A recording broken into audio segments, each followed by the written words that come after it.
Hello traders, welcome back to my channel. ఇవాళ date వచ్చేసి 5వ తారీఖు ఫిబ్రవరి, మండే ట్రేడర్స్. ఓకే ట్రేడర్స్, ఇవాళ మీరు ఎంతమంది లాస్ చేసిలో నాకు కామెంట్ బాక్స్లో చెప్పండి ట్రేడర్స్. ఇవాళ మార్కెట్ అయితే డేంజర్ మార్కెట్, వోల్టాలిటీ ఉంది. లాస్ట్ 1 అవర్ ఏదైతే ఉందో అది మాత్రమే కొంచెం మార్కెట్ వన్ సైడ్గా షార్ప్ సెల్లింగ్ ప్రెషర్ వచ్చింది, కానీ మార్కెట్ మొత్తం సైడ్ వేస్ రేంజ్లో ఉంది ట్రేడర్స్. ఓకే, ఇవాళ ఎంతమంది లాస్ చేసిలో నాకు ఒకసారి కామెంట్ బాక్స్లో చెప్పండి. ఓకే, ఫస్ట్ ఆఫ్ ఆల్ వాట్సాప్కి వస్తే ట్రేడర్స్, మార్నింగే చెప్పిన ఇదొక లైక్ యాంగల్ అనేది సెల్లింగ్ యాంగల్ ఉంది అని రెండిట్లో. ఓకే, దిస్ లెవెల్ ఇంపార్టెంట్, ఈ యొక్క 2 లెవెల్స్ ఇంపార్టెంట్ అని పెట్టిన రేంజ్లోనే ఉంది. మార్కెట్ బయటికి వస్తే అప్డేట్ చేస్తా.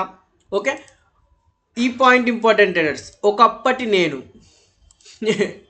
అంటే ట్రేడర్స్ ఒకప్పుడు ఏది లైక్ 2021 2022 ఆ టైంలో ట్రేడర్స్ నేనేం చేసేదంటే హైలో సింపుల్గా డౌన్ ట్రెండ్, ఇది బ్రేక్ డౌన్, ఇక్కడ సెల్లింగ్ సైడ్ ఎంట్రీ తీసుకునేది సింపుల్గా ఎస్ఎల్. ఓకే, దాంతోపాటు ఐలో మతలబ్ లో హైయర్లో హైయర్ అప్ ట్రెండ్ అయినాక సింపుల్గా breakout. Okay, so buying entry తీసుకునేది ఒకప్పటి సునీల్. లైక్ 2021 2022లో నేను ఈ రకంగా థింక్ చేసేది. కానీ 1 ఇయర్ 2 ఇయర్ ఎక్స్పీరియన్స్ ఇంకా, ఎందుకంటే 21 22 నుంచి ఇప్పుడు 3 ఇయర్స్, మొత్తం 3.5 ఇయర్స్ నాకు మార్కెట్లో అవుతుంది. ఓకే, సో దాని తర్వాత ఏమైందంటే సింపుల్ మార్కెట్ సైడ్ వేస్ అయింది, అప్ సైడ్ వెళ్ళింది, మళ్ళీ డౌన్ సైడ్ అయింది, మొత్తం ఒకసారి పేపర్ ట్రేడ్ కూడా ఇక్కడ తీసుకున్న ఒకటి బై సైడ్, ఎందుకంటే ఇక్కడ అప్ సైడ్ బ్రేక్ డౌన్ ఇచ్చే ఛాన్సెస్ ఉందని.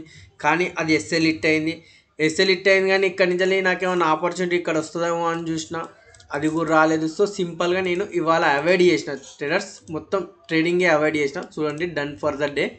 ఓకే, ఒకసారి మనం చార్ట్లలో కూడా చూసుకుందాం. మార్నింగ్ మార్కెట్ ఇక్కడ ఓపెన్ అయింది, దాని తర్వాత ఇది అప్పర్ లెవెల్, ఇది లోవర్ లెవెల్ అని డిసైడ్ చేసుకున్న. దాని తర్వాత సింపుల్గా రేంజ్లో ఉంది. ఈ లెవెల్లో సమ్వేర్ అరౌండ్ బ్రేక్ డౌన్ ఇచ్చింది, కానీ అడ్వాన్స్ ఎంట్రీ వచ్చేసి ఇక్కడే సమ్వేర్ అరౌండ్ మంచి ఎంట్రీకి ఇస్తే ఇక్కడే ఎంట్రీ ఉండు, ఇది నా టార్గెట్ ఉండు. కానీ మార్కెట్ మొత్తమే బ్రేక్ డౌన్ ఇచ్చింది. సో సింపుల్గా నిఫ్టీ అయితే ఇక అవాయిడ్ చేసిన. కానీ బ్యాంక్ నిఫ్టీలో ఒక ట్రేడ్ తీసుకున్న ట్రేడర్స్, ఏది మన పేపర్ ట్రేడ్ ఒకటి అయితే తీసుకున్న ట్రేడర్స్, చూపిస్తా ఒక్క నిమిషం. Panels, paper trading, connect. నాకు అదేమంత ఇంట్రెస్ట్ లేకుండే, లైక్ ఏదైతే మొత్తం ఎండ్ ఆఫ్ ద టైంలో ఇచ్చింది, కానీ మంచి సెటప్ అయితే ఉంది. సో రేపటి రోజున గ్యాప్ డౌన్ ఓపెన్ అవుతుంది అన్న డిసిషన్తో ఆల్రెడీ నేను ఇక్కడ చెప్పిన. ఐ థింక్ ఒక్క నిమిషం, ఇంకా చూడండి. ఐ థింక్ రేపు గ్యాప్ డౌన్ సెల్లింగ్ ప్రెషర్ ఉండొచ్చు. ఇవాళ ఇన్ కేస్ రేపటి పొజిషన్ క్యారీ ఫార్వర్డ్ చేస్తే అగెనెస్ట్ అయితే హై రిస్క్ బ్లోఅప్ అయ్యే అకౌంట్ బ్లోఅప్ అయ్యే అవకాశాలు ఉంటాయి. సో అందుకే పేపర్ ట్రేడ్ అయితే తీసుకున్నా. ఓకే, ఏమైందో చూద్దాం. కానీ ఇవాళ నేనైతే ఏం ట్రేడ్స్ అయితే తీసుకోలేదు. ఒకసారి చూడండి, నా positions, orders, all positions, trades, funds ఏవైతే నిన్నటి ఉన్నాయో అంతే ఉన్నాయి. కానీ మీరైతే ఒకసారి కామెంట్ చేయండి, ఇవాళ ఎంతమంది లాస్ చేసిలో. మా సార్ కూడా లాస్ చేసింది ఇవాళ. చూద్దాం.